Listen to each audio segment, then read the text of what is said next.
Alright, so today I'll be showing you how you can fix this problem in Windows security where I don't have the permission to modify or change anything.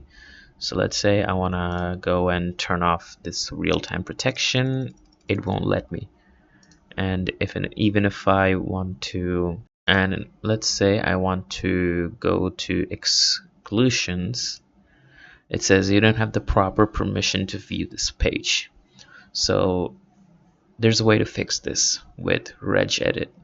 I found this on a Reddit post. So what you want to do is open up regedit over here.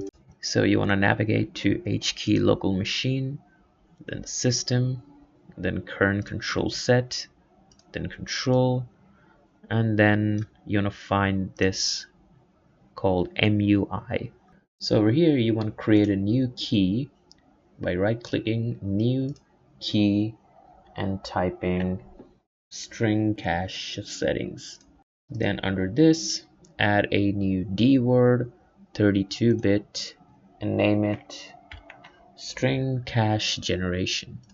Then go ahead and double click it, set the value to 38B in hexadecimal. And that's pretty much it. You can go ahead and restart, and that should solve your problem.